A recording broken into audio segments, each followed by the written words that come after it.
Asian soul food, man, it's a thing about bringing together two cultures that are clashing. You know, with everything from Black Lives Matter to, you know, protection of Asian culture, there's been a certain change within our dynamics. I feel like our podcast just came in this very sensitive, very critical time. We want to bring people together. We want to unite people. Between myself and Michael, who pride ourselves on just being determining factors in both our respective industries, but also in our cultures. And we wanted to bring something really fresh and new and innovative to the listeners out there from two different cultures that a lot of people think that we don't get along. Bring them some fun, some entertainment, at the same time, bring them some knowledge in regards to entrepreneurship, right? With business and all that good stuff. It's a fusion. Great blend of comfort, knowledge, sophistication, and just plain old fun. This is Asian Soul Food. All right, what's up? We here. What's good, Sean? Finally. Asian Soul Food, Asian Soul Food. Hey. We here, man. Welcome to the podcast. It's a fresh, brand new podcast. Episode 0 pilot, you know, it's a little tester, folks. Yeah. So we've been talking about this for a long time. I know. I mean, we fuck up, right? That's the whole point of this. So, yeah. But you know, my man Mike is a 1%. I always say I like to use that because that's what his Instagram say. He says he's a 1%. I want to change in the 1% realtor. What does that mean anyway? Actually, it means like, you know, in LA, in Orange County, in the entire Southern California, there are so many realtors, right? Mm-hmm. I'm talking like 50, 60,000 realtors, and a lot of them they sell a lot of houses, and a lot of them they don't sell a lot of houses. So if you rank by the volume and by the unit, then I'm top 1% in terms of the unit I've sold. Like, okay. Yeah, I mean, just last year, I'll give you one example. Like average realtor that, you know, those mom and pop, you know, those good people that you see on average, that they sell 3 houses. I've sold 36 just last year. So, I mean, I'm very proud of that. Because when I looked at one, you know, you think 1%, you think like 1%ers, you think like $1 billion, like, he's in the 1%. But no, even if you sold, you said 38 houses, 36 houses last year, that kind of, to me, make me be like, he's a 1%er. Yeah, like that's a whole different level. And, you know, it was a pandemic last year. So that's good for you. I mean, we jumped the gun, but, you know, that's the purpose of this podcast. Asian Soul Food. You know, where we're going to talk everything on this podcast. You know, it's a mixture of cultures, Asian. You know, obviously my man Mike, he's Asian. If you can't see him on camera, you can tell. Some people say I'm Mexican. And then, I can see that. And then soul food, not because, you know, I'm a big guy and I like to eat motherfucking soul food, but it's just, you know, it's the comfort. It's the comfort of this whole thing, and exactly. You know, is a big fusion mix of you know, talking to points of like entrepreneurship, being a millennial, real estate, pop culture, just, you know, my business, entertainment, and just kind of infusing everything into one mixing pot. It's funny when you think about a lot of Chinese food places. Tell me if it's racist. I don't think it's racist. Fuck it. It's always like Asian fusion. You know, like it's like you go to Asian food, and the joke in the I would say in the Black community is it's like, so you gonna go get candy yams from the Chinese food place? Really? But it's just Asian fusion. It's in the hood. You know what I mean? So, but it's just funny with us and this podcast. It's like Asian fusion. I mean, it's like this whole mix of exactly, and that's exactly what I'm trying to accomplish here as well. We want to make it fun. We want to make it kind of engaging, right? You know, a lot of pop culture, a lot of fun stuff that we talk about. But at the same time, we also talk about real estate. We talk about entrepreneurship. We talk about business. We talk about finance. We blend those good things together. That's why I like Asian. I'm Asian, and I like soul food myself, right? So if you have this mixture, a combination, then I hope my goal is to provide value to the audience, right? Exactly. Yeah, and same here. You know, it's that whole thing of, you know, Mike is obviously a successful real estate agent. He's young. You know, he's 25? Wow, I'm far from successful. You know, he's successful anyway. Like I said, we got positive vibes here. Yeah. Successful in your own right, and I'm successful in my own right, and like we both can sit here and say I'm far from successful. If you look at people in your industry, you look at people in my industry, I can compare myself like I'm not a Charles King, or I'm not a this person, but I'm there. I'm working with these people, so it's like you just got to kind of push yourself, and it's almost like seeing it, believe it. You got to you gotta have to be your own cheerleader a lot of times as an entrepreneur. You know, that's the whole thing about jumping into business, especially the cool thing too about entrepreneurship and the way the show is. You know, we both in different age brackets, me being younger, but but the cool thing about it is that, you know, when people think about successful businesses and you look at people who you look up to, you know, of course, a lot of those people are older, right? There are older generation, you know, they a little salt and pepper.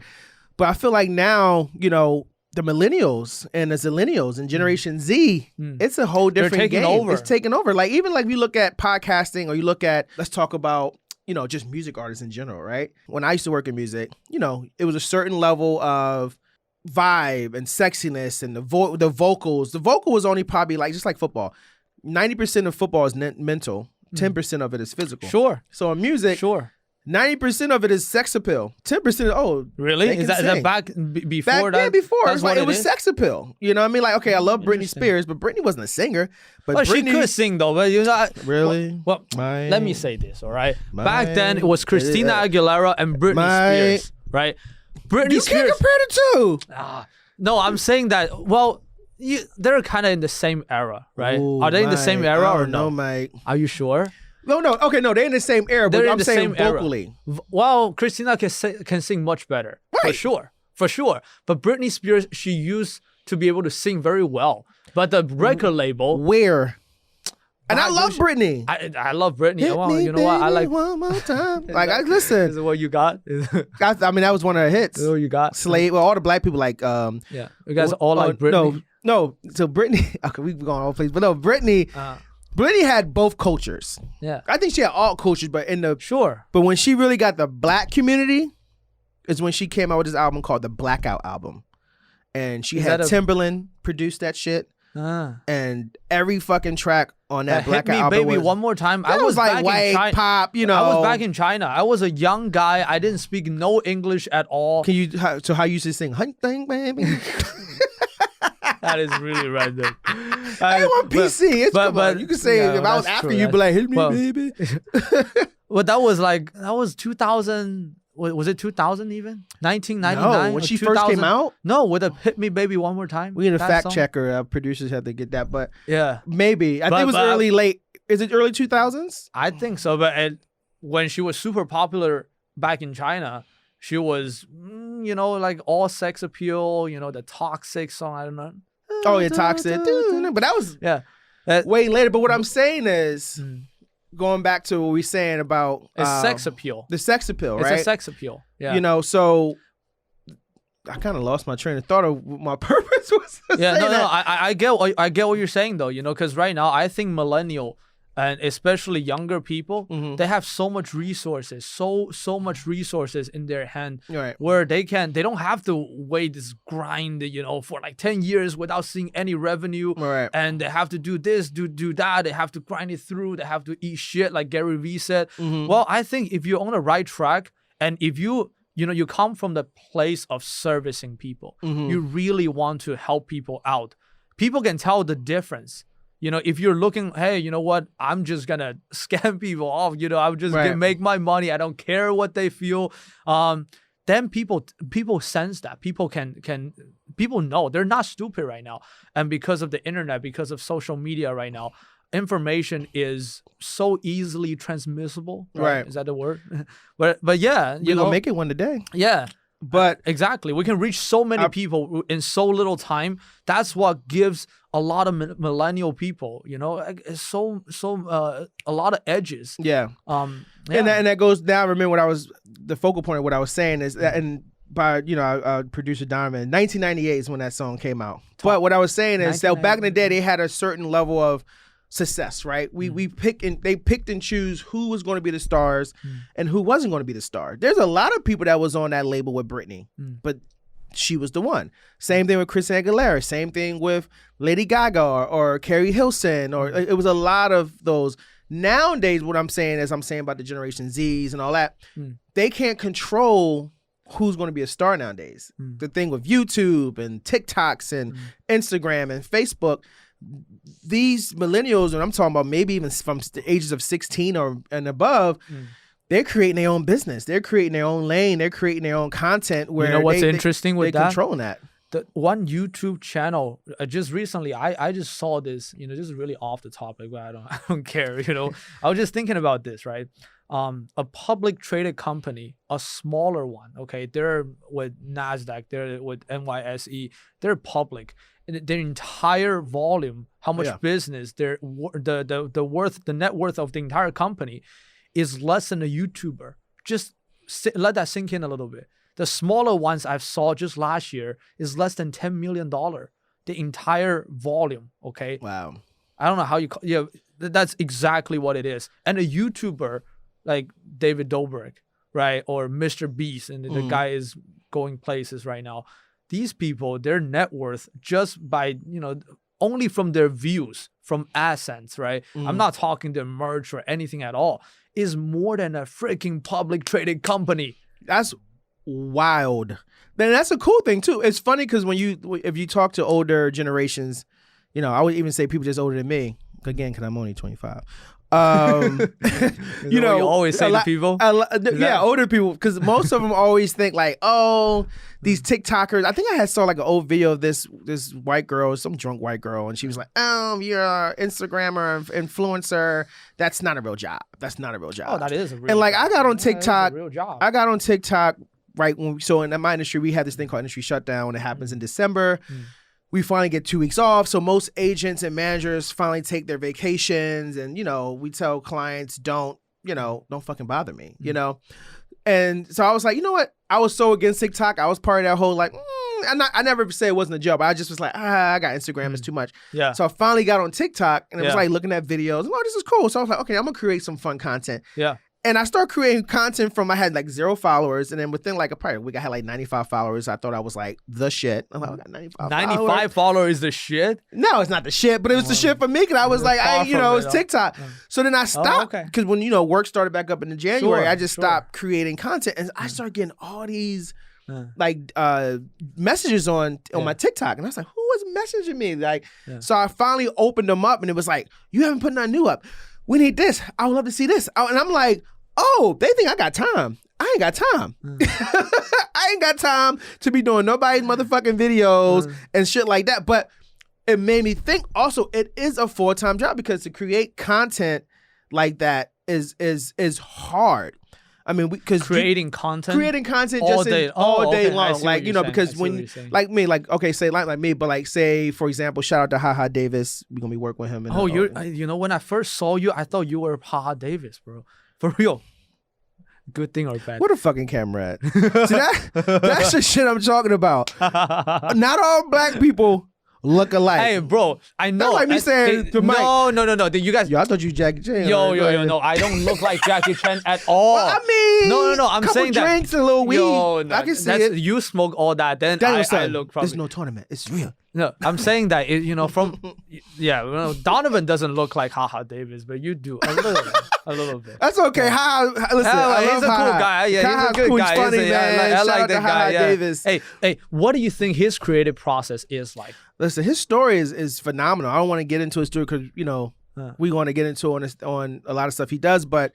He started as a comedian, and from what I know, he just wanted to get out of stuff. He got tired of just, working the same jobs. It was a show. Shout out to Fonz Williams, the writer. He wrote this show that we're going to start taking out, but it's really based on Haha Davis' life, and it's about how he used to go to these temp agencies, and they'd be like, oh, go here, and it's like, I don't want to do that. I don't want to do this shit. It's all these odd fucking jobs. So the point, he's like, I'm tired of doing these jobs. And so like when you look at Haha Davis's Instagram, he plays all these different characters. This is like real shit from just him in life, and then wanting to create his own brand and be a comedian. So, I think it's, like I said, it goes back to that content push is different. People look to your Instagram or look to your TikTok to be able to service. Because you know what? You never know what people's mental stability is nowadays. People look for content to relieve stress. People look on certain pages just to clear their mind. They want a good laugh. Like I sent a TikTok to my friend group the other day, and not even knowing, one of my friends, he's a cop in New York, And he texted me in the group. It's like, I appreciate you sending me this. He said, because I was just having a bad day.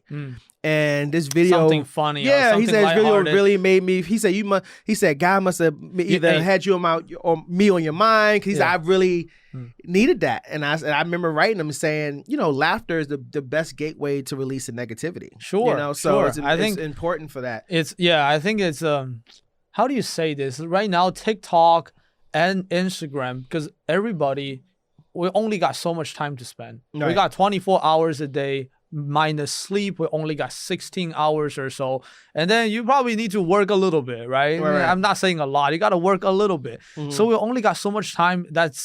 So these social media company, they want to take up our time. Who can take the lion's share at the end will be the one who's winning, right? That's how that works. And right now Instagram is still dominating, right? It's still dominating, absolutely, but TikTok is catching up real quick though.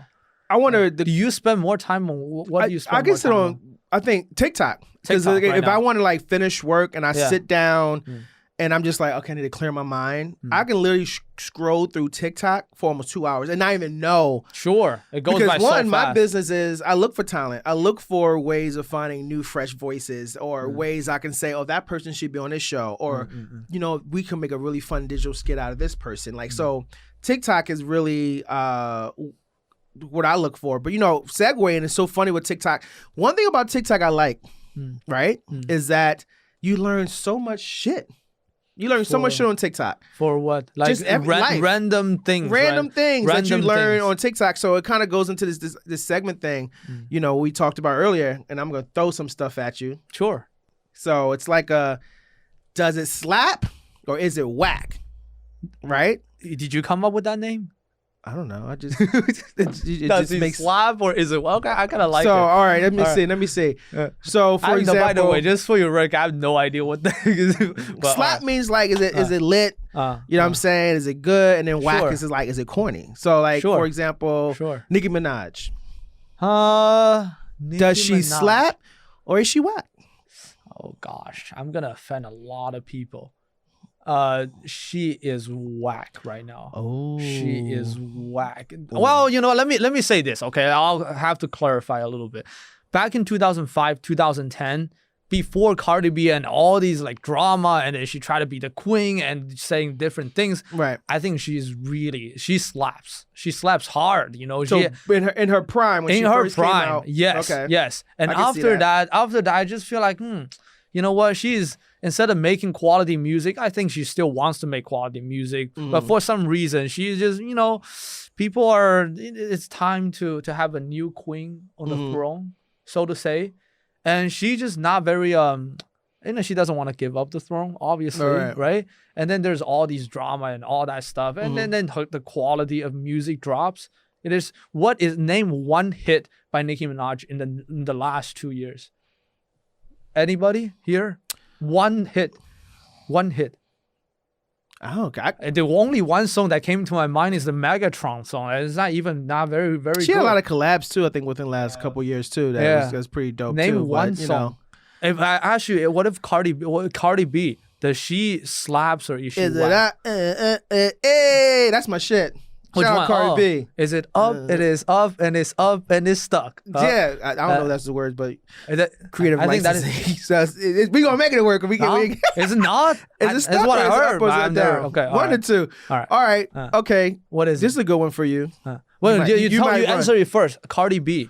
Oh, Cardi B. Does she slap or she whack? No, she totally slaps. She totally slaps.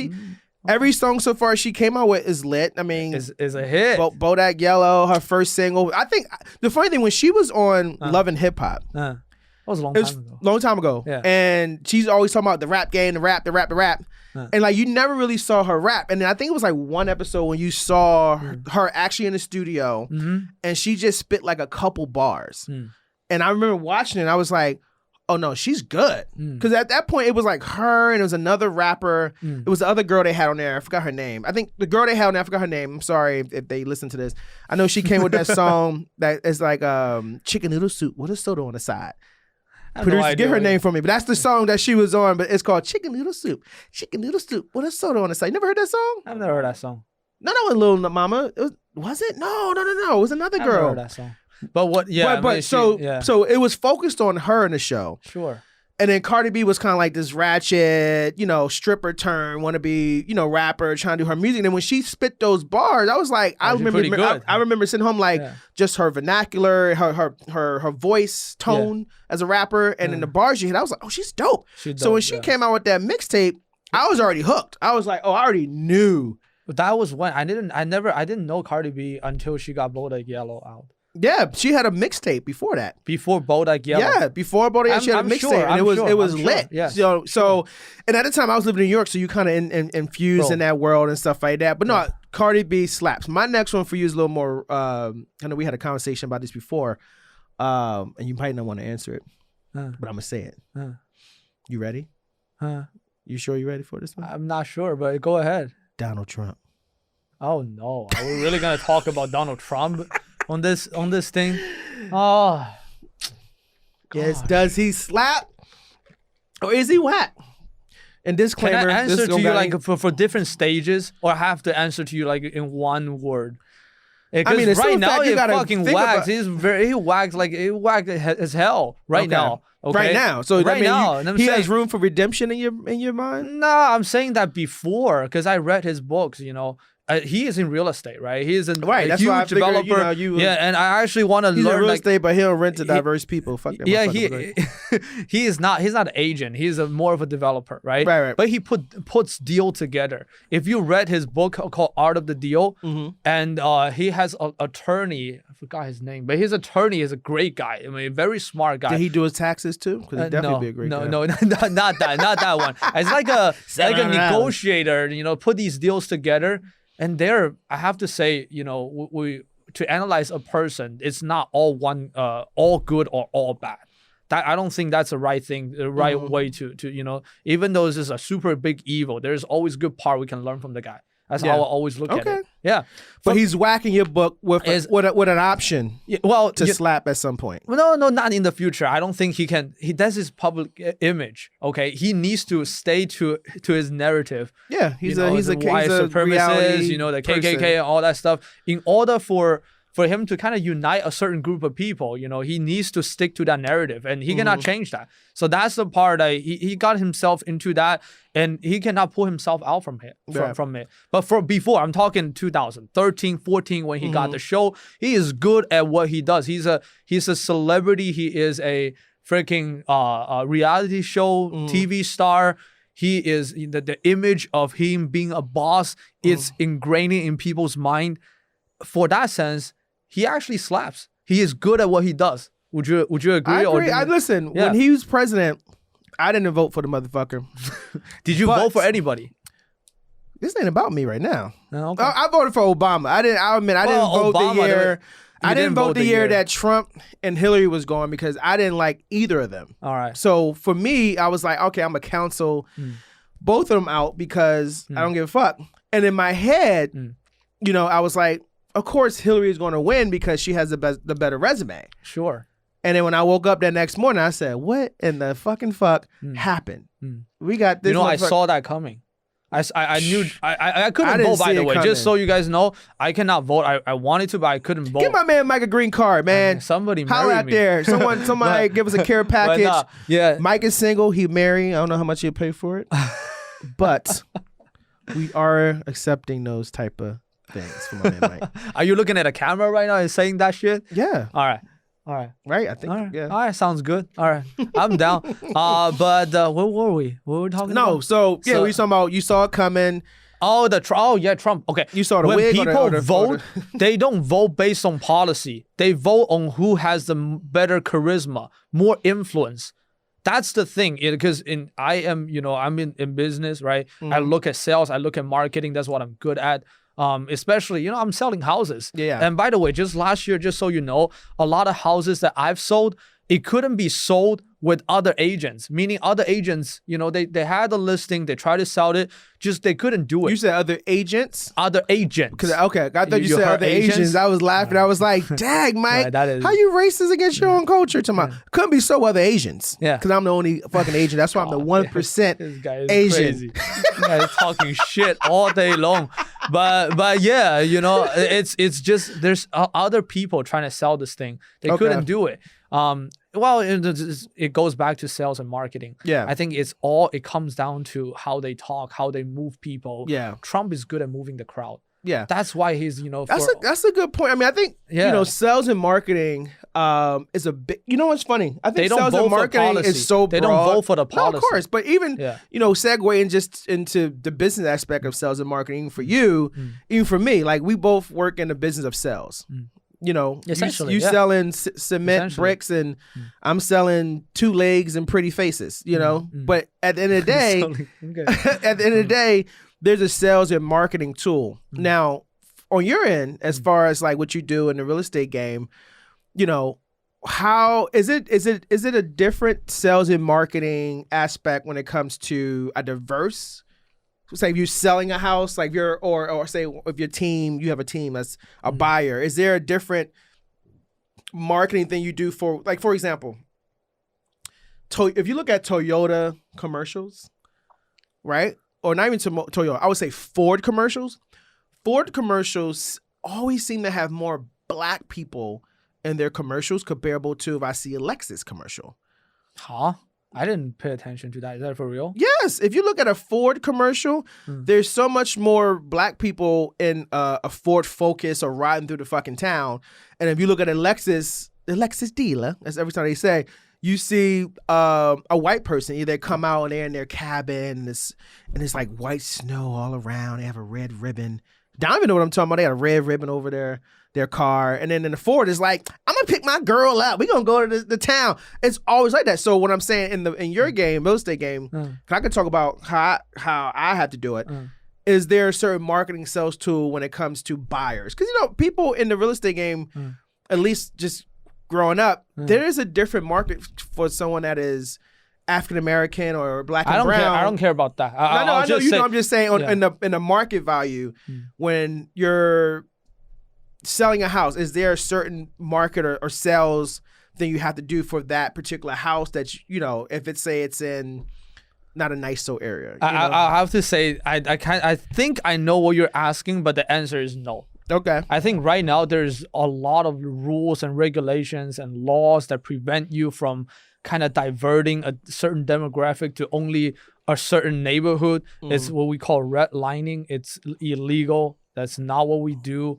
And also, just so you know, how we do sales and marketing a lot of time is just to the public. I don't even know what color they are, right? You know, I call them up and I call them up and somebody is funny, they like me, and then I meet, oh, you know what, it is, right?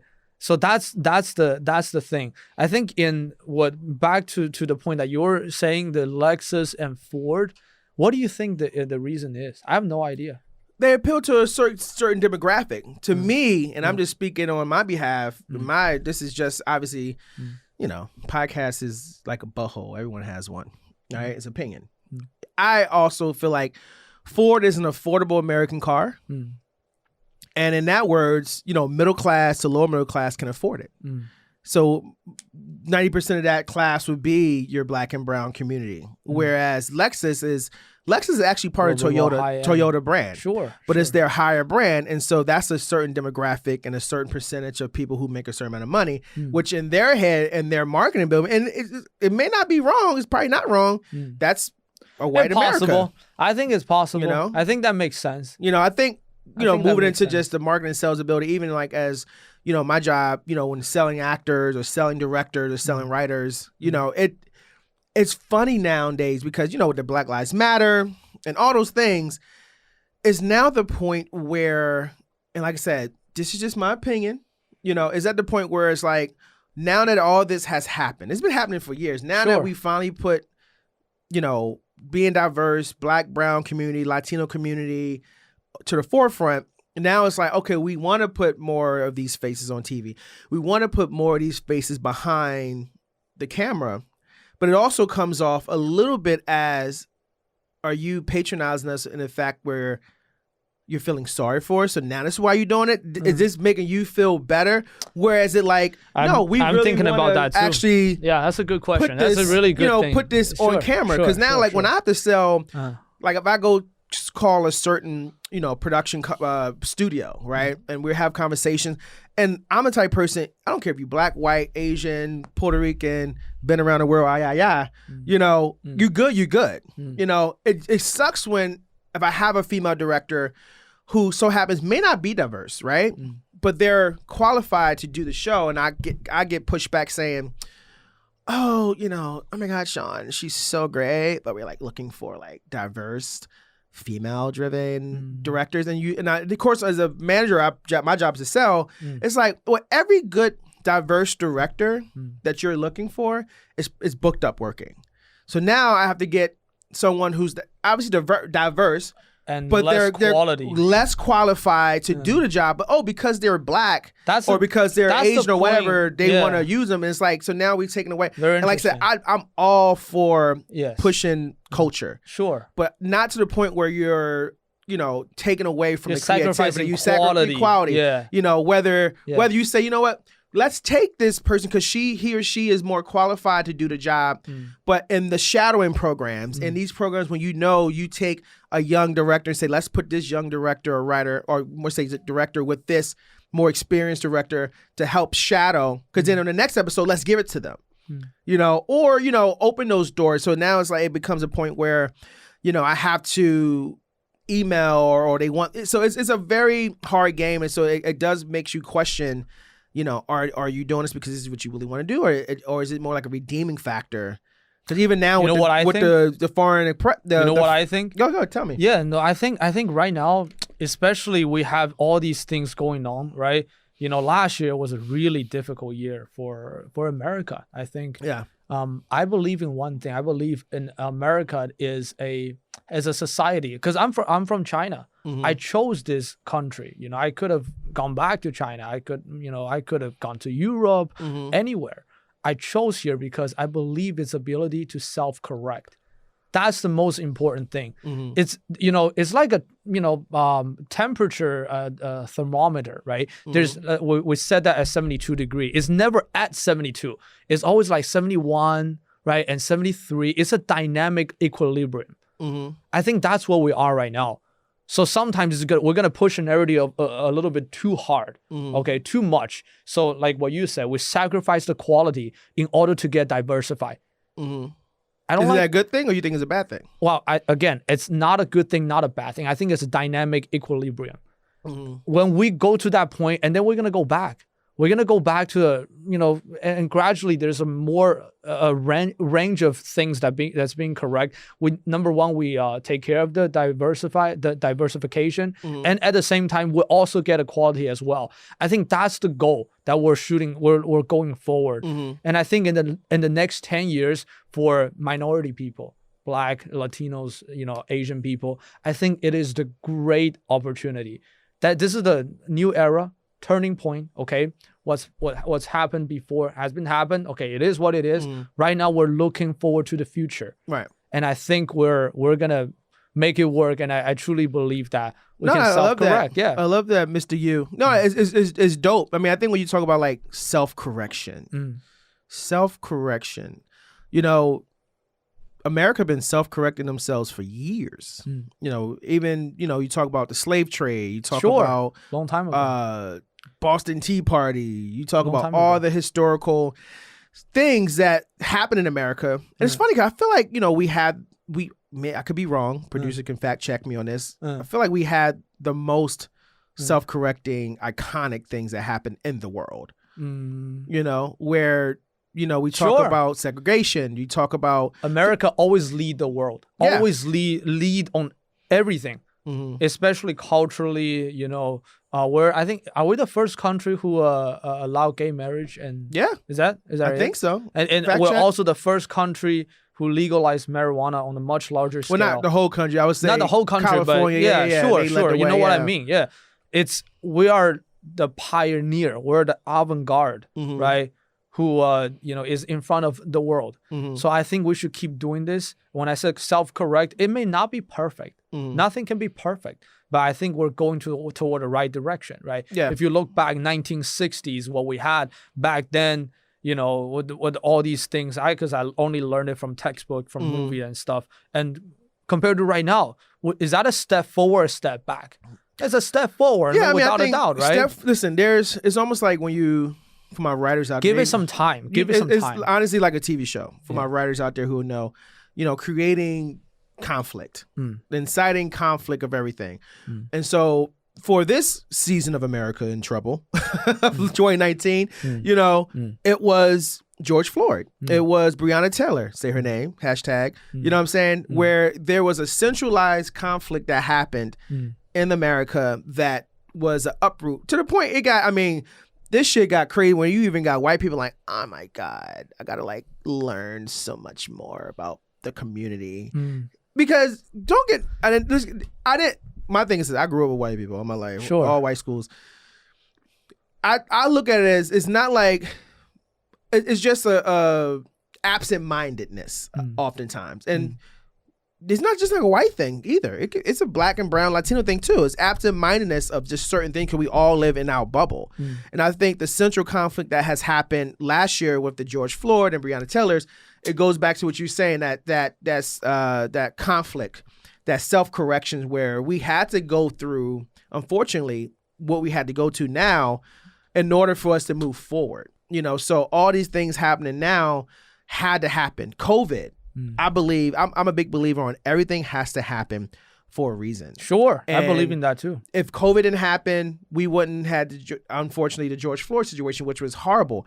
But that had to happen for people to then say, because, everyone is sitting home. We're quarantined at that point. And we're looking at this fucking news. You got Trump running a rampage. Then you got someone dying from a cop putting something on the neck. This is not the first time this happened. And also the young man in Georgia who was just jogging, who got murdered for jogging. So it opened up the eyes to say, like, okay, we're living in a place called the United States of America, but yet we're so divided.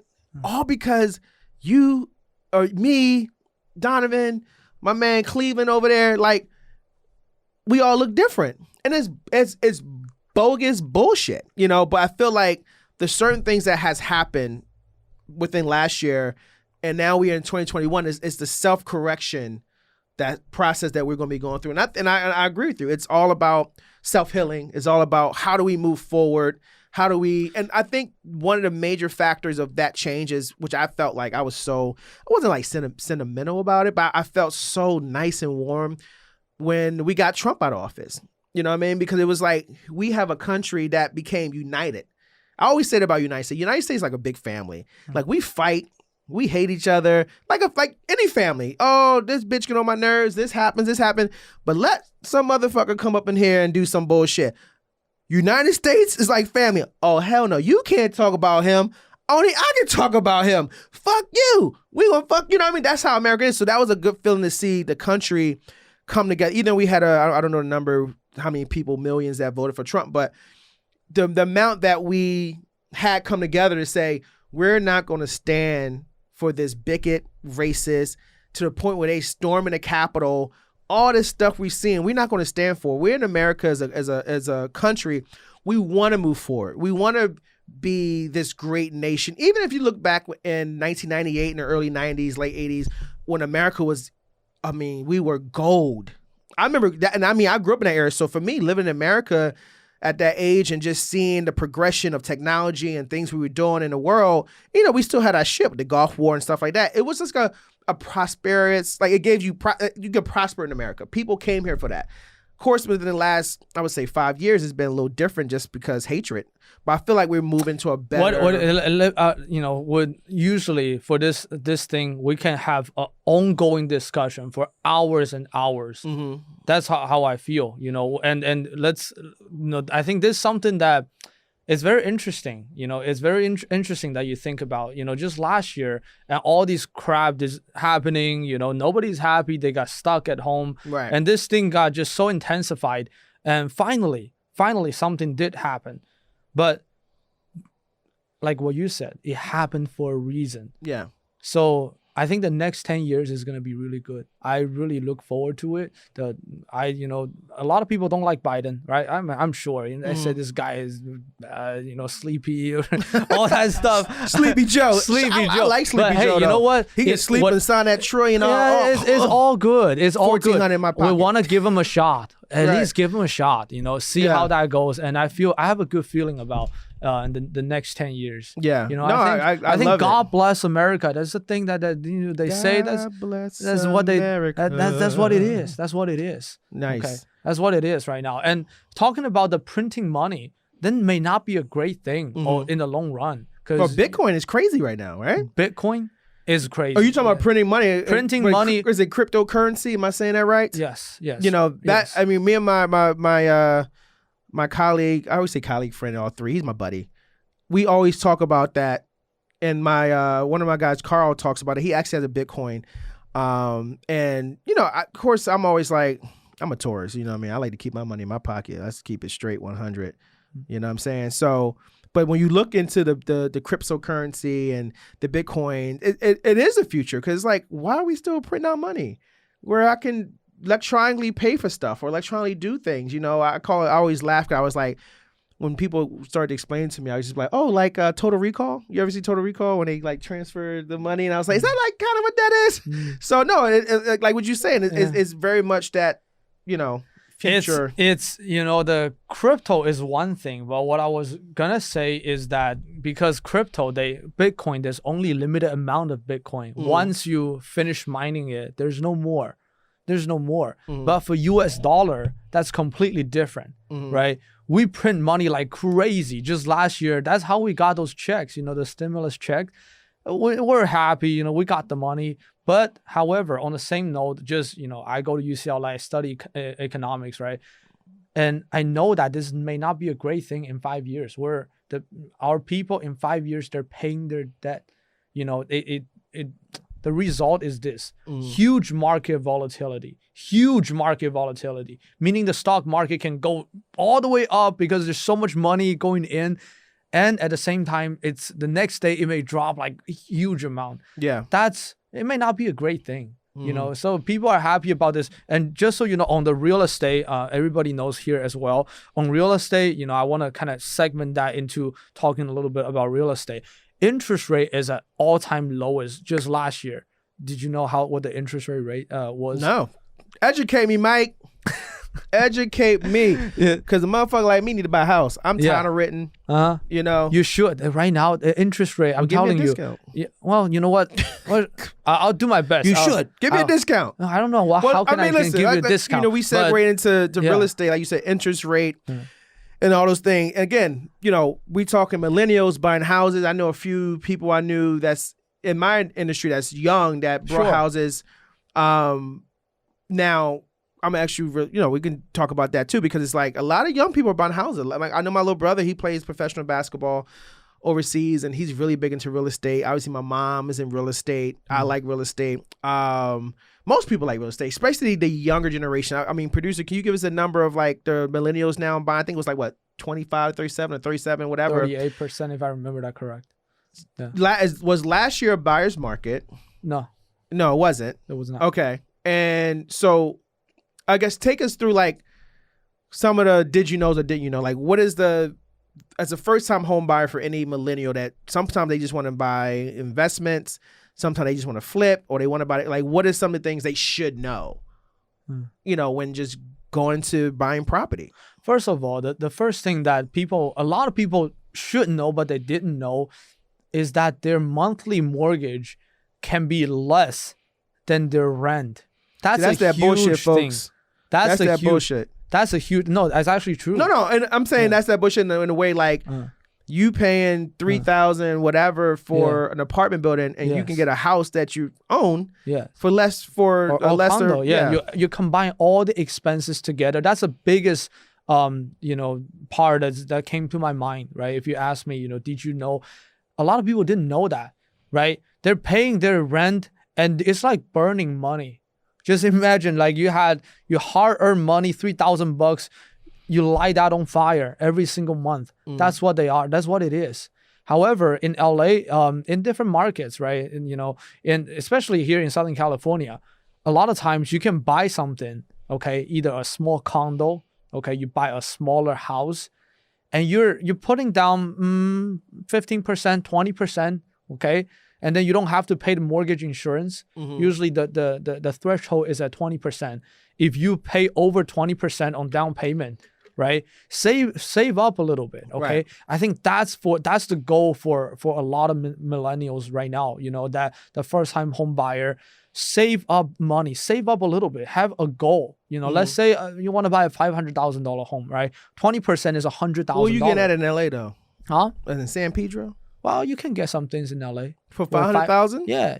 For like a condo or, in South, not the best. You cannot obviously buy anything in Beverly Hills or Westwood. No. But you can buy a condo in Westwood for about 500,000. Okay. Yeah.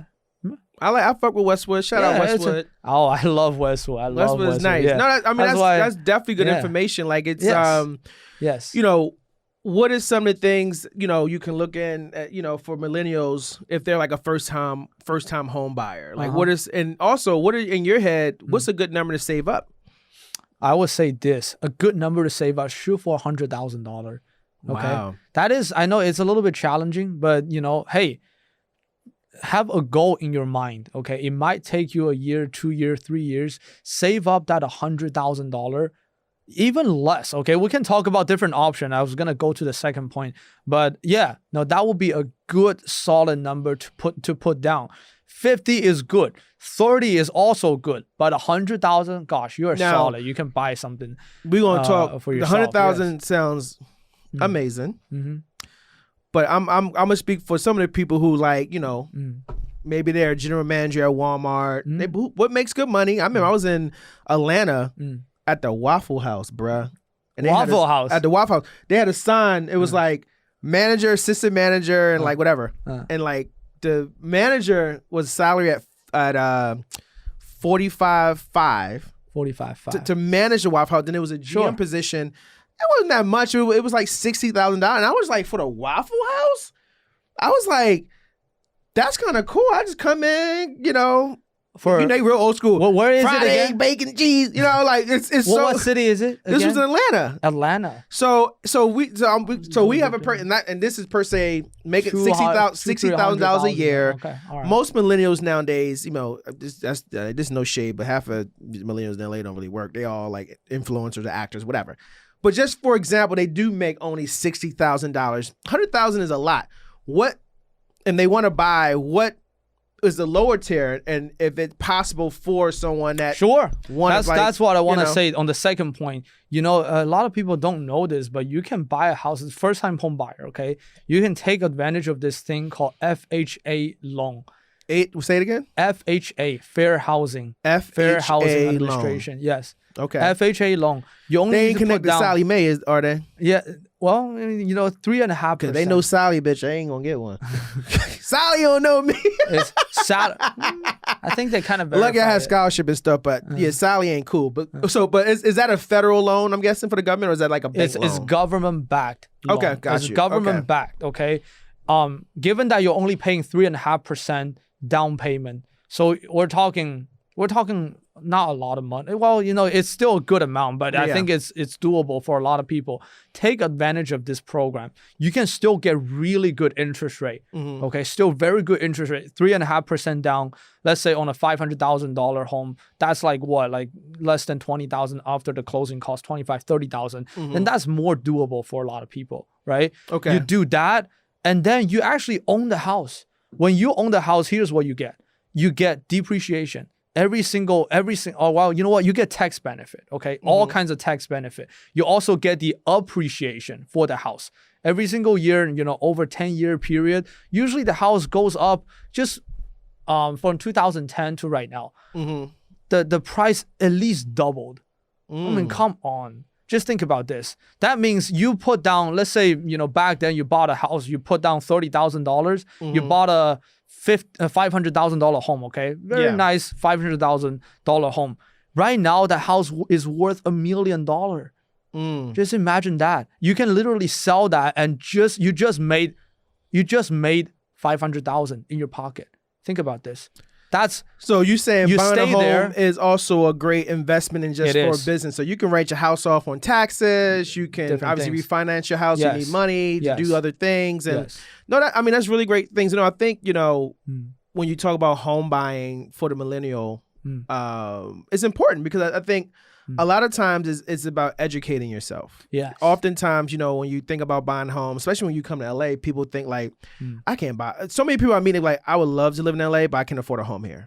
You know, and it's like if I can afford a home, it's like I gotta live in certain places that I don't really want to live in. Like, you know, and I'm not gonna name those people because people in LA get very sensitive. About if you name a certain area and they like that area, but you know what I mean. So so I think the education factor. That's why I want to do this podcast. You know, so people. Are you doing it now? Yeah, I'm doing it. Yeah, we here. It's real. We got motherfucking lights up in here. It's purple in the background and green. Mike got a suit on. Mike, listen, audience. You see Mike's suit though? Mike is sharp. Me and Mike had breakfast 9:30 this morning. I'm like, all right. I mean, I don't know what to wear. You know, it's episode 0. I show personality. I walk up to shout out to Kings Road. Kings. Oh, yeah, it's a great place. Yeah, what up the Kings Road? Actually, we shouting you out, so we're gonna need some food. I'm looking at the camera because I'm very hungry right now. Actually, but I didn't eat. Bro, we ate. I ate a lot of fat. It made me so sleepy. Mike had a chicken omelet with like guacamole, with sour cream, and then I only had like spinach. I had scrambled eggs and I had like some crispy bacon, which was like, you know, the little cheat little. And Mike's sitting there telling me something. You know what I'm eating, bro, is like healthier than you. And I'm sitting here like, is he fucking kidding me? as he swerved around all this shit on his omelet and shit. I'm like, Mike, that shit looked like it's about to come through you in 2.5 seconds. But it was good. But I remember walking up to Kings Road, I'm like, damn, what Mike? Mike like, oh, I'm in line. I was like, damn, this boy got a whole suit on, boy. Like, you look sharp, man. I like you, Mike. Mike, you look good, man. Thanks. You look good, man. I almost felt like I might be too urban. Hey, you look good. You I dress up like you doing work though. This is a little off the cuff, something different. Yeah, I don't even know if I want to wear a suit next time, but it's a. Yeah, no, listen. I think it was great. Good. It was great. It was funny, like with your suit and all that. We talking real estate, and before we jump into something else I want to talk about, but one question I do want to: is there like everyone has their dream client, right? Sure. In the real estate game, is there a dream client that you would say, yo, I would love to sell this person a house or have them buy, is there a dream? Good question. Great question. Do I have a dream client? Well, people my stage, I cannot really be picky, right? I cannot be too picky. But if was one dream client, because buying houses, we're gonna, put them in the car, drive them around, right? Yeah. And go. We're gonna spend a lot of time together to get to know them, get to know what they really want. Mm-hmm. I think probably Steph Curry. I think that's the guy I want to. Shout out really, Curry. Yeah, man, my man Curry, Eric Payton. That's what the team over there. Yes, I watched their game. Gosh, the guy is fucking revolutionary. Yeah. Yeah, I mean, you seen this house he brought 2-3 years ago? Yeah, in Oakland? saw that. It was at 18 million or yeah, it was nice. It was very. What's your commission on 18 million, mate?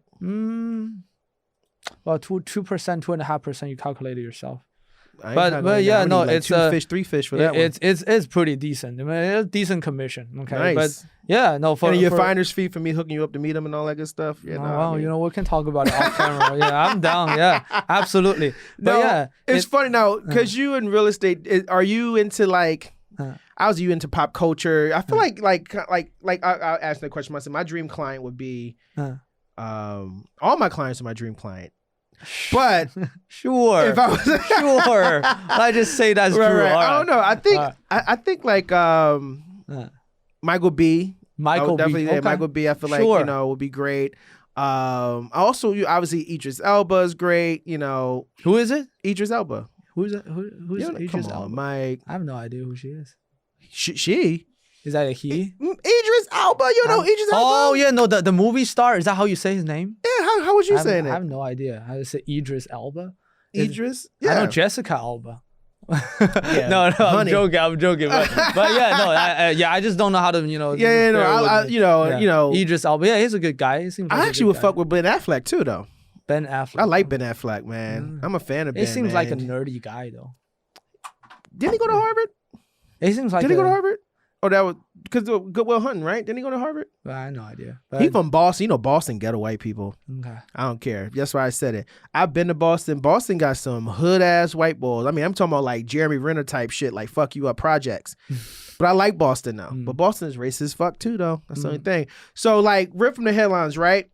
You know what I mean? Like, let's talk about some rip from the headline shit. Like, because that was segueing into like, you know, you read the news and media, and you know, I would love to kind of get your thoughts from like, you know, do you watch tennis?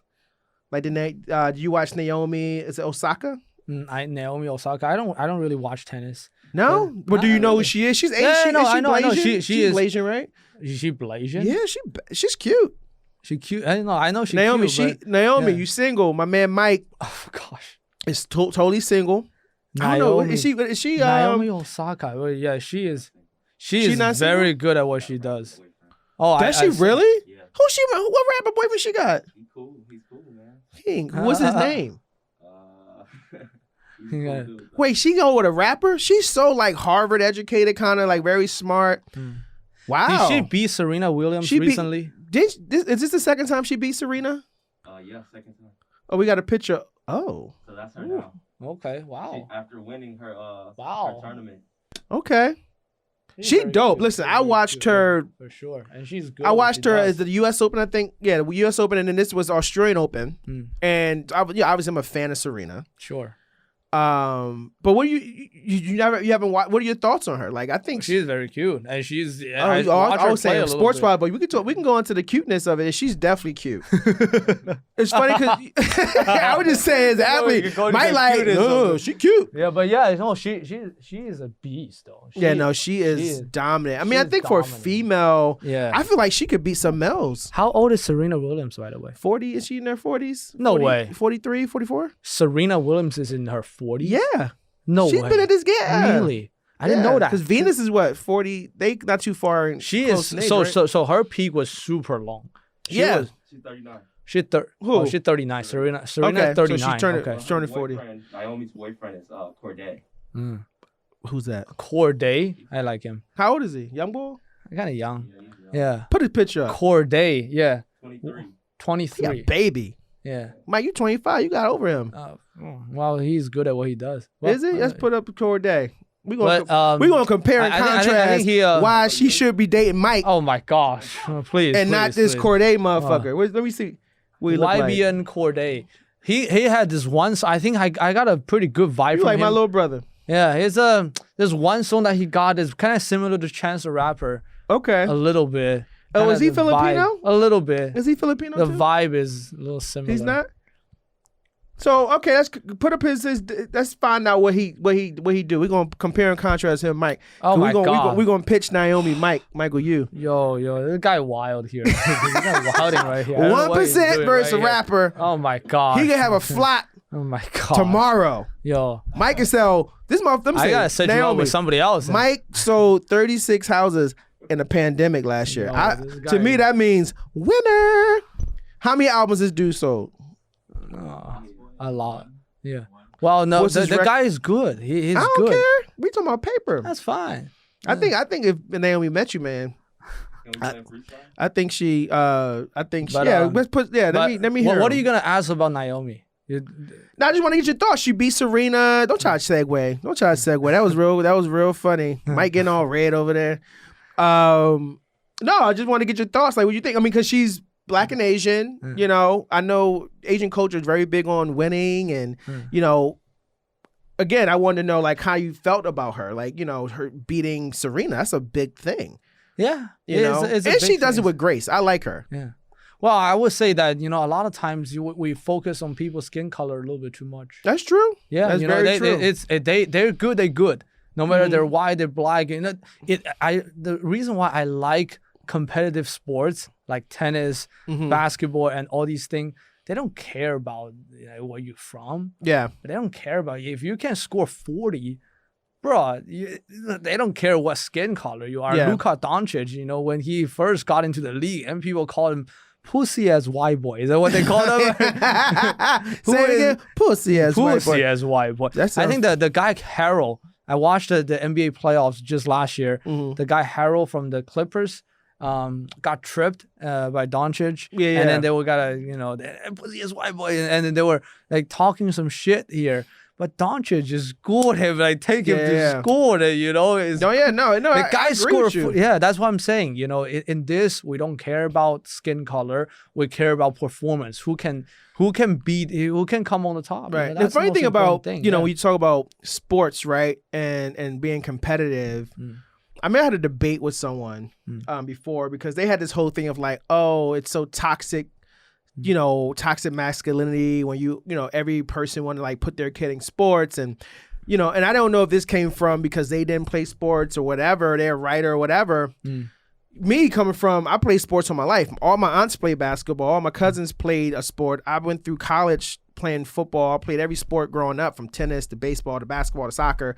And then playing football because my ass like to eat, but I also can move. So that worked. So do you feel... And like this, maybe when you have kids or even in your own life, do you feel it's important for kids to play organized sports? I'm going to get into why I'm asking this question, but do you feel that is important in today's society? For kids to play some competitive sports? I think so. They have to, how do you say? A lot of things you can learn from sports. I think if I still far from having a kid, but if I do have a... Mike got a girl playing right now. He lying. But go ahead. But yeah, you know, you already know that's I definitely have my kids play sport. Yeah. No, I think, you know, when you correlate entrepreneurship, you correlating, I think anything in the business, in the industry, I think any industry, you need some type of competitive edge, right? You know, I think me playing sports was, you know, it was fun. It was, you know, a way to meet new people. Also, you know, it was a way for me to get out my anger. You know, I grew up with a stepfather who kind of got on my nerves, you know. Tony don't get on my nerves no more. What's up, brother? But growing up, you know, you're young. You don't understand that standpoint. And he was, you know, in the Navy, so it was very militant. You know, so things I wanted to do, I couldn't do it because, you know, my mom and all that. But when I hit that football field, I felt sorry for that person on the other side of me because it was like, I just saw him in the face of Tony and I was fucking motherfuckers up. Bang! You know what I mean? Because I was so mad. But as I got older, that competitiveness in that sport or in all the sports I played helped me in my career because it wasn't always about, and like I went to a prep school called Fort Union Military Academy, which is a prep school in Virginia. We have probably the most NFL players to date that graduated from our school, and it's a phenomenal school. And one of the things that the coaches used to do to us was if you tripped or you fell or you did something, the coaches always say, stop back in D3. And this is no plight to anyone that played D3 ball, but you know, the epitome of playing Division I football or basketball or soccer is the top of the top, right? Is that mean you are the best at what you do and someone is recognizing you for that. So that was always something that in that school, even if you trip, fall, it's like, come on, man, stop back in Division III. Because they put in our mind to be the best, to want to be the best. So anything I've done after that, it was always about, I never want to be a third best. I always want to be the best at everything I do. You know, and I felt like, you know, as sports and playing sports as kids, it travels over to like, you know, if you want to, like I said, you can't be an entrepreneur and sleep all day. You can't be someone who wants to create a business but then don't have a structure. Because when you play sports, there's a structure. You wake up, you eat your breakfast, you go stretching, you work out, you come home, you get your sleep, you study your playbook, and you do your playbook. You may do your horn, you go back to sleep. It's a regiment. Yeah. You know, and I think the same thing in real estate. Like same thing as in most businesses. I think the most, you know, we talk about business, we talk about, you know, these on Instagram and people, oh, I'm this, I'm that, you know, I'm CEO of whatever. Oh, man, it's so wide. Smoke and mirrors, brother. It's everyone you see that be like, oh, I'm a CEO of this company. Gosh, you know. Or I did this. It's, you know, it's funny because, you know. I've seen real CEOs and they never talk like that. They never act like that. They're real calm. They dress bummy as fuck. Yeah, those are, what I'm saying is that it's the daily routine. It's a daily activity. What time they get up. After they get up, what do they do? Right? when is the first phone call? Do they have some CEO time, you know, a long time in between? Like when do they have the meeting, right? All these daily schedule. If you see somebody, we're talking about entrepreneurs, right? You see their daily schedule, you already know you already know this guy is going somewhere or not going somewhere. Exactly like totally. I mean, I think you know, when you think about people say, oh, entrepreneur, start your own business. Oh, I mean, a lot of time, often young people say, you know, I'm not there yet. I'm only 25. I'm only this. I'm not ready. And I thought like that too. But that's also my thought process, and that was way before what we have now, right? If I was a 25-year-old in today's society or even younger, what? Are you kidding me? You're not 25?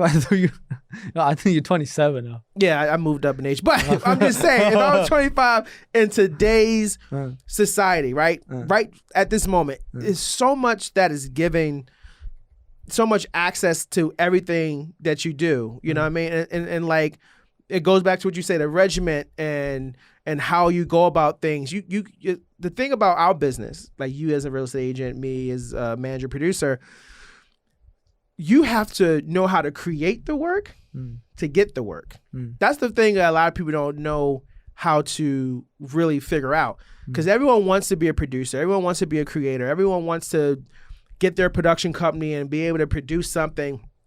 But oftentimes, they wait for someone to do it, or they want to meet someone to help them. And I'm a big believer in helping people, but you also got to know how to create your own narrative, create your own lane. Like, you know, when we created, or not created, but started the company, I remember on the plane back from Norway, and, you know, Patrick and I was talking about it, and I was like, you know, he's like, oh, we should do our own thing. And I was like, you know, I was like, okay. And I remember getting on the plane and said, bro, it's going to be, and I hate to say it, it's going to be a lot of bullshit generals. He's like, yeah. I was like, yeah, it's going to be a lot of. But, and like, but I was in my head already knowing we got to create the awareness. We got to create the work. So it was over 100 companies we met. I mean, it was crazy. It was fun. We think back at it now. It was like, that was because we in COVID and quarantine, but we think back at it now like, damn, I miss our car times. Because that was, you know, me and my business partner, we in the car and we just, I'm, you know, talking, I'm learning about his family, he learned about my family, I'm picking up traits on him, but then we go in a meeting, we like, boom, boom, boom. Then we have our lunches. You know, his big thing was like looking up on Yelp. You know, always want to like, you know, of course our CFO would be like, what the fuck is this? I mean, y'all spending too much money. Like, it costs money, bro, to get money. It costs money. That's one thing I would say. It costs money to get money. I disagree. You don't think so? I don't think so. I think it costs money to get money. You know what? You got to invest in yourself. Well, yes, you got to invest in yourself, but a lot of times it's the energy and time. You invest, you study, and then you go out there. It's the same thing. It's called prospecting, right? It's called prospecting, meaning you talk to your potential client. Right. In our business, it's talking about buyer seller every day. When I get started, I don't have no money at all. You know, but I have to put in the work, you know, prospecting, talk to a lot of prospects. It's the same business. Like our buyers, my buyers would be Sony, Warner, Apple. My sellers outside myself are like the anonymous contents, the production companies, because all the production companies, whether it's King and Bears companies still have to write a script, put the script together, or find the writer if he's not doing it, put the packs together, and they still have to go in and sell to the buyer. You know, but what I'm saying is that it costs money to get money. So oftentimes, if you have a project, right, and it's like, okay, I want to put, this is the idea I have. I'm not really a writer. I need to execute it.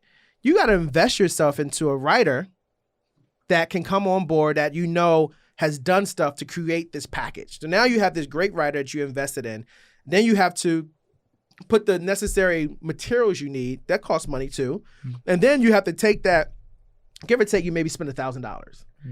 But then you may sell your project for $100,000. But that's what I'm saying. Your return on your investment is in yourself. You see what I'm saying? Not all the time you have to spend money to do things you have, but it costs. Like, even if I'm a client, or for me, if I'm taking a potential person I want to sign, right? I took this client out who's on a major hit show, right? And we've met a couple times. I know if I'm going to take this person out to a breakfast, who's paying for it? I have to pay for it. You know, that's what I'm saying. You have to invest in yourself. It costs money to get the money. Sure. You know, that's all. I got that. I got that. That's, you know, that makes sense. That makes sense. Yeah. Well, yeah, it does. It does. So, you know, but, you know, often.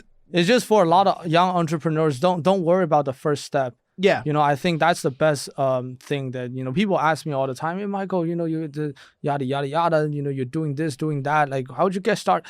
I think getting started usually is from 0 to 100K, usually is the most difficult part. And I want to say to the camera, right? You know, I think from 0 to 100K, you don't need no money at all. That's it. From 0 to 100K, you don't need any money at all. And, you know, my boy Ramon, he's a young business person himself. You know, he wants to start his business. Yeah. And I say, hey, you know what? There's so many free tools right now. Social media, free email lists, contacts, you know, public records, business, you door knock. There's so many free resources you can use to get to from, you know, 0 to 100K. Then that's, I would say, put in the work, sweat equity. Yeah. It's going to pay off. And after that, then you have a little bit of a leverage, right? Then that's a key thing you said, Mike. Put in the work. The sweat people can equity, yes. manifest. You can manifest all motherfucking day. Oh, yeah. I don't like that stuff. You can manifest all day, but if you're not putting in the work, the hours, if you're a production company or you want to be a producer or you want to do something that essentially that's a selling that's anything. That's a creative business. Anything. There's no reason why you should not be making 100 calls or 100 emails per day. Exactly. Where's the market I want to be in, right? How do I obtain to be in that market? And then once I get to be in that market, what do I do next? How do I make sure I stay within that market? So it's really, I think it's a thing in real estate. My mom used to tell me this, but man, I don't know if you do it. It's called what they call B2B, business to business. That's one-on-one, business to business. If I'm a producer or I'm a person who wants to, you know, be able to get business in creating, say, like I want to be a music video production company, right? And I want to be able to meet people and produce music videos. That's how I want to start. There's no reason why I shouldn't be called every head of video production company in the label that's I like that. that's doing. I should be calling. Oh, I like that. Everyone. That's exactly what you should be doing. Hey, my name is so and so. I'm a music video director. I run a production company. I would love to maybe get on your radar if you guys are ever looking for someone to do some camera work. You know, I also, you know, represent directors because most music video production companies represent directors. Have directors who I work with outside myself. Maybe I can see you out showreel. And if anything that, you know, you guys have, maybe it's a lower budget tier or digital project, love for you to give me a call. And then you can do 100 of those. Out of those hundreds, you may only get 2 or 3. But then that 2 or 3 may be that right second one to give you something on your reel. Then it's word of mouth. The next you know, you're growing your worth. You're growing all these things out. So, you know, I think, like you said, as an entrepreneur, you have to create the work, but you also have to do the work. You know, and of course, you want to manifest. I think manifesting is great. All lies. I think, yeah, no, I think I like manifestation, right? You know, but some people, this is a funny part that our Instagram world, you know, create. They think, oh, you just mindset. You change your mindset, you change everything. Yes, it does. But you have to, again, put in the work. A lot of people, they just go back to their room. They close their eyes, you know, they manifest it, you know, they affirmation, you know, they pray on it. And the next day they get up, they sleep late, they don't do jack shit. And then they complain, oh, you know what, the economy is bad. Or they'll be like, well, I don't have, that's not afforded to me. Or, you know what I mean? It's like, you know, no, get your ass up. I did everything that I could. It just didn't work. Bitch, you didn't do nothing. You know? That's what I'm saying here. Hashtag, bitch, you ain't do nothing. Yeah. That's so funny. No, it's so true. Yeah, exactly. Ask yourself a question. Did you put in at least 12 hours in what you're trying to accomplish? Well, when I say 12 hours, I don't mean like, oh, I'm on Instagram for 2 hours and then I do this for 5 minutes. No. You are actually using this thing called, I like to use the app called Be Focused. It's a 25-minute timer. Shout out Be Focused app. Yeah, it's on the MacBook, it's on Windows, and yeah, I don't know if next time. But yeah, you set that up. 25 minutes is real focus. 25 minutes, you don't do nothing but focus on that specific task. You take a 5-minute break. So each session is 30 minutes. Okay, that's like my time cube. I have a time cube. Yeah. So my time cube is 30, 20, 60. It's actually my colleague Anakin time cube. I had the power. I stole it from you, bitch. I read this, from this book, you know, what they say is called Pomodoro timer. What it is that 25-minute is the most efficient and productive session that a human being can bear. You're gonna focus only that task only during that 25 minutes. You get it done, you take 5-minute mindset break, and then you come back at it. How many of these sessions can you do a day? If the answer is 10, then you can do more.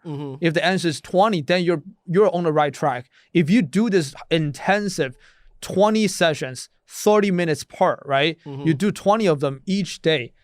There's no way. For sure you're gonna get somewhere. You do this for a year, Listen, I agree. I think for sure, without a doubt. If you are listening to this podcast, obviously we're talking from experience. Even if you say for the first week, I'm gonna start small. I'm gonna do 20 calls per day. I'm gonna list out.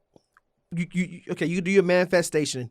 You do that beforehand. Yeah, yes. This is where I want to be at.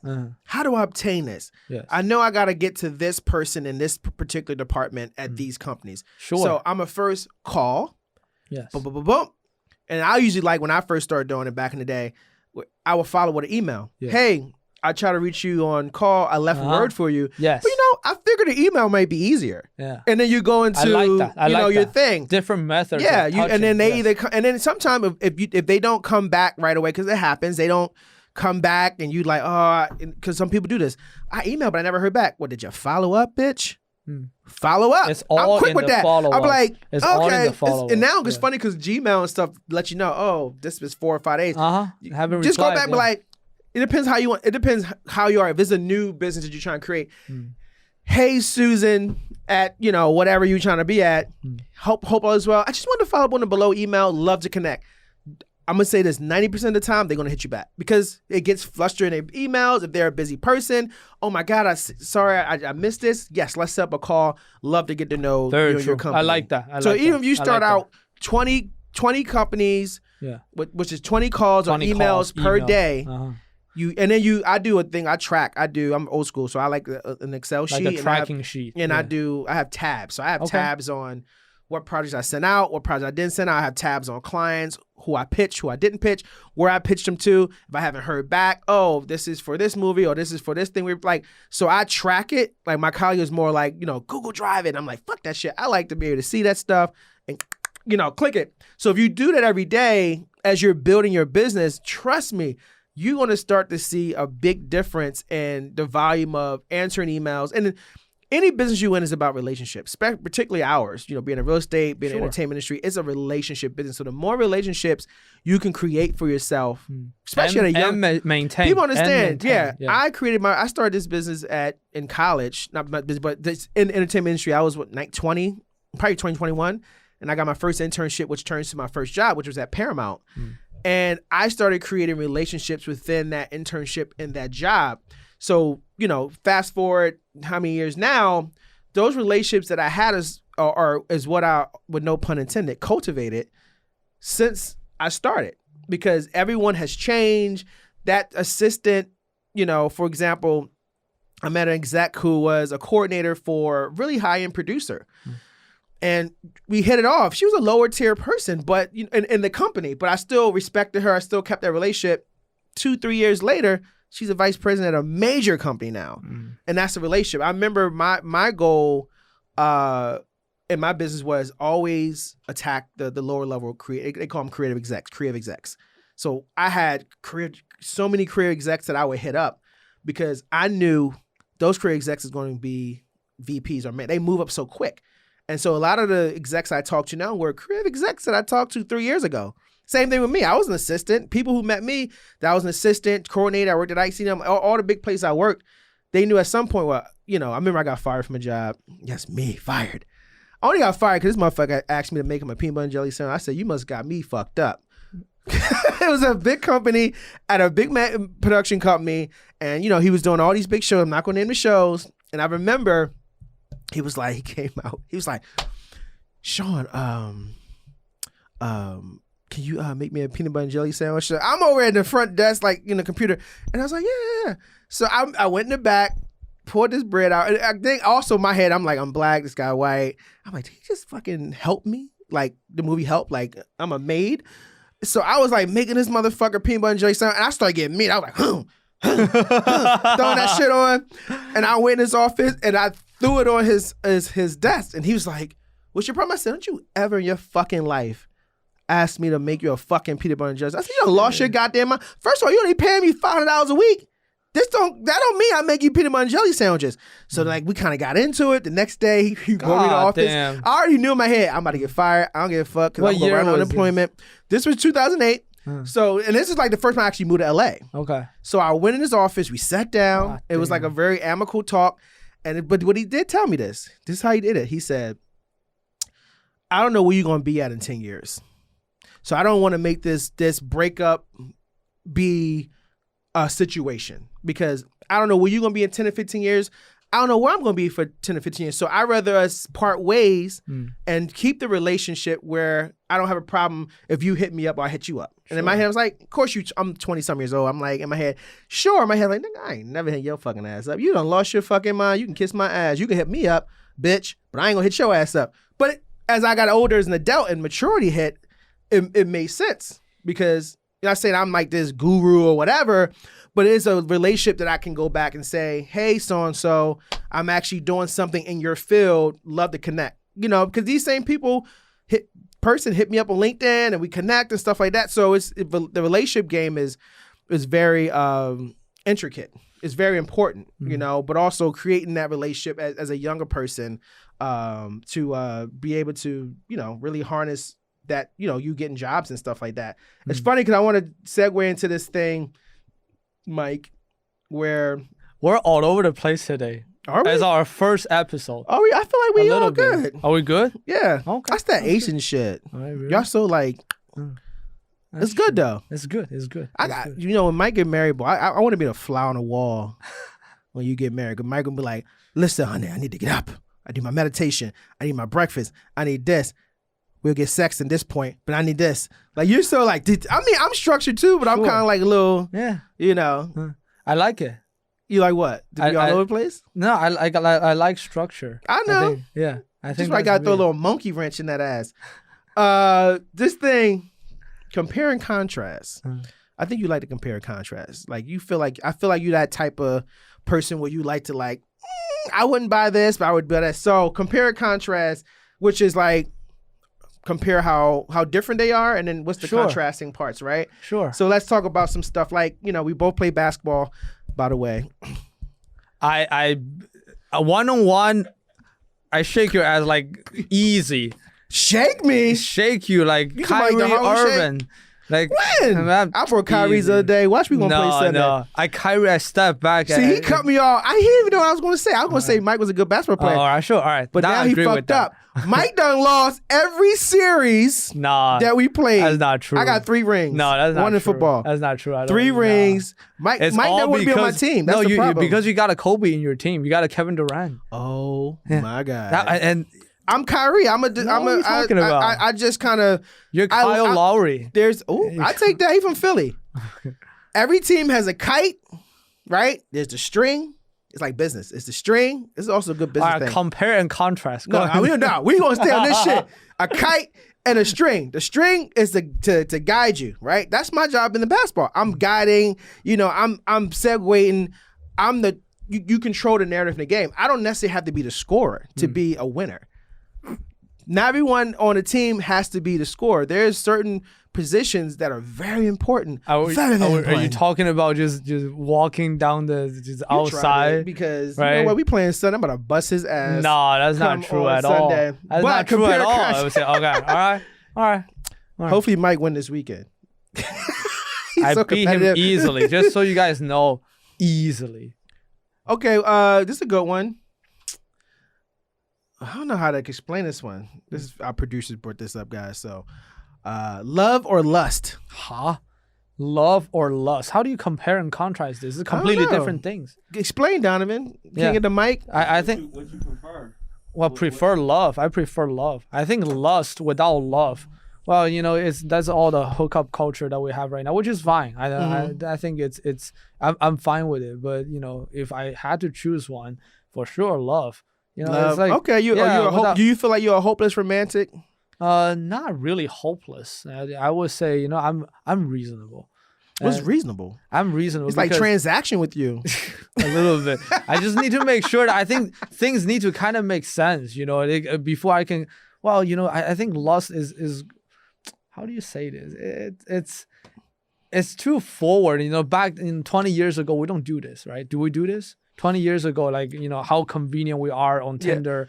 And well, I think 20 years ago, you got to know the person a little bit more. Yes. I think, like you said, the culture now, it's, you on Tinder, you on just like a fast Bumble or Grindr, whatever culture. App or whatever whatever floats your boat. And then so you don't really, you virtually getting to know someone. I mean, Ramon, he's the youngest up in here.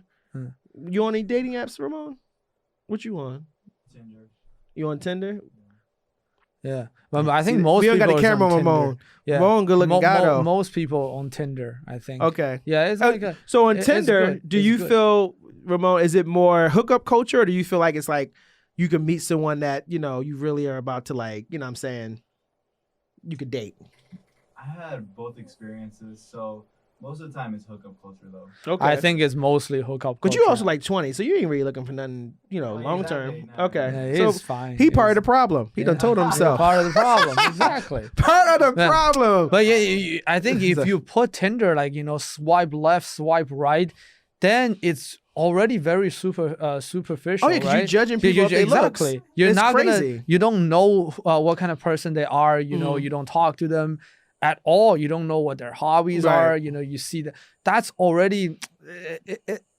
I guess that's what I get it. Right it's now. so funny because people always be like, "Oh, you don't be so judgy. Don't be, judgy McJudgerson." But it's like, well, bitch, you on Tinder, everybody, and you swiping left or right half the goddamn time. Everybody. You don't, because I know I was on Tinder very long time ago. Well, you hit the, what is the little eye, you get the information on it, right? Yeah. I usually would hit that. Oh, I don't know if it's an age thing. I want to like read if you like whatever you do. Do you do something? Like what else is interesting outside of you looking good?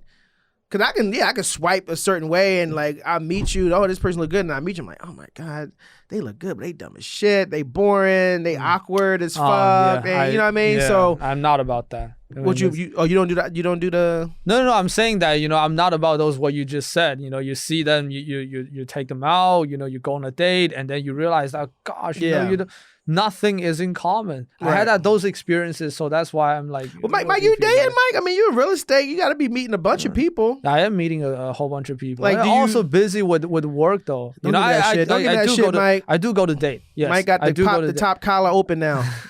Come on, Mike. Is it ever a client? Well, there's real estate agents. There's more. No. I'm saying like agents, when a person walks in, like you more like a seller, right? You don't. Sure. You don't need to buy, I do but more like so. Seller, yeah. Is there ever a client like you meet and you be like, yo, you know what I'm saying? Like, can I take you out? Or is it kind of like a client to agent type thing where you like, nah, you can't do that? I know my business how it is, but like, I don't know if I cannot do that. I don't think it's not like attorney. I think I can do that. But is there clients that you in your head so far that not yet. So not but yet. There's real estate agent that I was in the open house and she walked in, I said, I said, yeah, I want to talk to you a little bit. Yeah, was it? Are you hungry? Set it up. But so the real estate agent walk in, she walk in. Yeah, she Michael bring her Yue's up in there. and You Mike doing his thing. Oh, this house is, whatever. She walks in, spit the game. What you want me to do it right now? Yeah, spit the game. Well, just ask them questions. Hey, what is your clients? Hey, so you hit them with the work shit first. Yeah. Of course. You want to be professional a little bit, right? Okay. She comes in, and what you do? Give it to me. Well, tell me a little about your clients, and then I will talk about the clients. I'm from Orange County, and I'm just here looking for. I have a very high-end client who's. And we'll talk about the clients, right? Yeah. Right. I'm playing her. You gonna spit the game, right? I have a very overseas client, and I heard about you and your house, and so I wanted to come check it out. That's good. So did you bring the client already here? No. They overseas. So I'm overseas. You're previewing the house for them. Exactly. Oh, that's great. Where is your office at?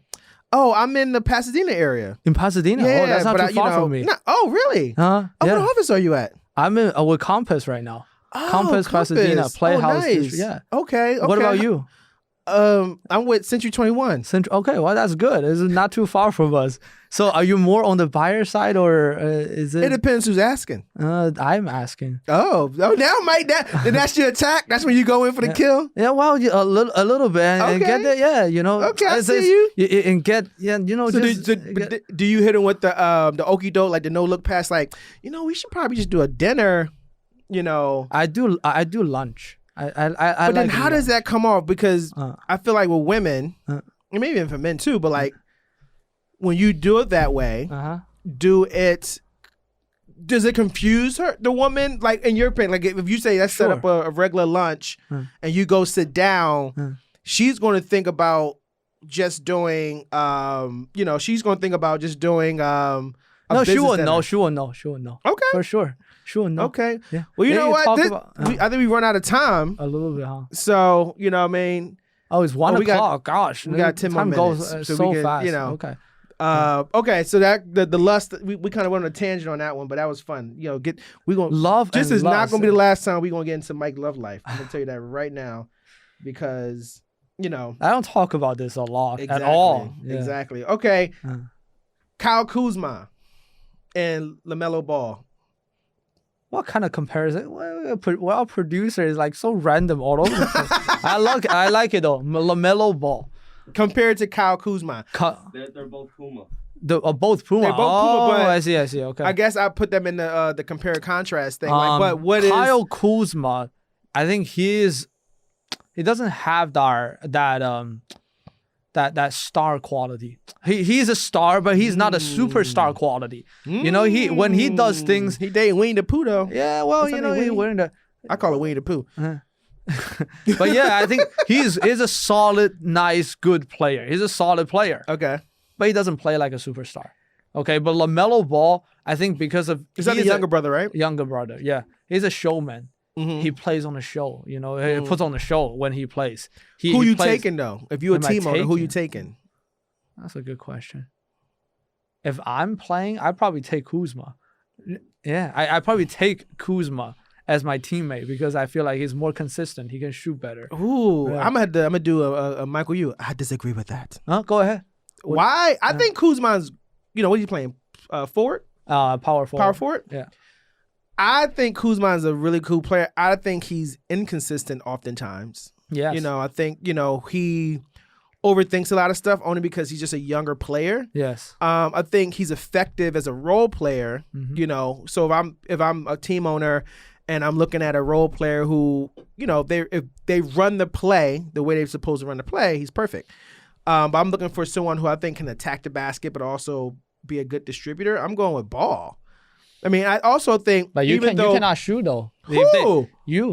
If he pass you the ball, you cannot shoot. I can't shoot. Yeah, you haven't even seen me shoot like that. No, I barely shoot. That's why you cannot shoot. Yeah, I can shoot. I'm a lefty. Can you? Yeah, I can shoot. We'll see. We'll see tomorrow. I like how he segued and tried to disrespect me. Well, why can't I? All I'm saying is, Ball is I'm not saying he's a better player. What I'm saying is, I do think he has a little more experience than Kuzma. Kuzma's been in the league longer. Sure. Because Melo played overseas. Sure. At a young age. I mean, sure. He went overseas and played at 16 or something like that. Yeah, like in Australia or Lithuania. Lithuania. You can see that experience with him now on the Hornets, and he is great. I mean, I just think pretty good. He plays great. I think he's probably the best out of his brothers, honestly. I agree with that. So I think if I'm a team owner, I would definitely feel like Melo would be, but I also think Melo and Kuzma, the compare and contrast. I actually think if Kuzma went to Charlotte, it would be dominate. With Melo, I feel like they would be a good dynamic. Kuzma, he doesn't get his own shot a lot. He's not a, off dribble, one-on-one player. Mm-hmm. He's more of like a system player. He stays a role player in the corner. Yeah, LeBron passed him the ball. It's open three. He shoots a three. He missed a three. I think the thing with Kuz, I guess this is coming from his team too. Mm. I know his Kuz is like big into fashion. He's doing all this stuff on Instagram. Not that focused. It can come off not focused, but it also can come off as, I know I'm not going to be playing basketball in my life. So how do I create? It goes back to that's why I say he's not. I look at the players right now compared to when I watch basketball a little bit. Yeah, with Kobe, in Kobe's era, and these people are super committed. They don't do nothing else. All they see is basketball. Yeah. And right now we see these younger players, they see fashion, they see rapping, they do different things, they want to look a certain way, they want to play a certain way. They play for the camera. Yeah. So yeah, they're not, that's the part I feel like, Kuzma, he's a star, but he's compared to those elite level player, he's still a little bit distant. Yeah, I think Kuzma is setting up a good segue out whenever that may be. He's young as fuck. Sure. But, you got to supplement your income. He makes good money, but I think, to brand himself outside the NBA and do more stuff, when you look at, because the hardest thing with athletes is, what do I do after I finish playing? How do I transition? Like now athletes are like, I don't just want to be a commutator. That's the typical shit. I'm going to be a commutator on ESPN. No, a lot of they want to produce. They want to do music. They want to do their own shows. They want to be actors, So I think, maybe he wants to be his own fashion. In the future, Kobe did that. But that starts now. Yeah, that's the brand and stuff like that. Yeah. Retired. Yeah, exactly. But no, I mean, I think it's good. It's good. I mean, listen, stay tuned for more.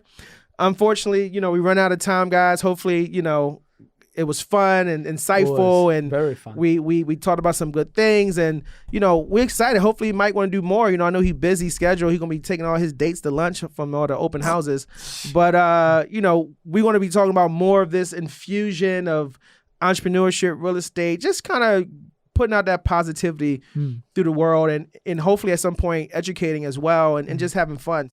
Holla at us. That's what's up. Follow our Asian Soul Food podcast on Instagram. This is a test pilot, but I hope y'all enjoyed it. I'm excited. I have fun. I'm usually not on this side of the camera or the mic. Yes, so yes, there's a lot of fun. Critique me.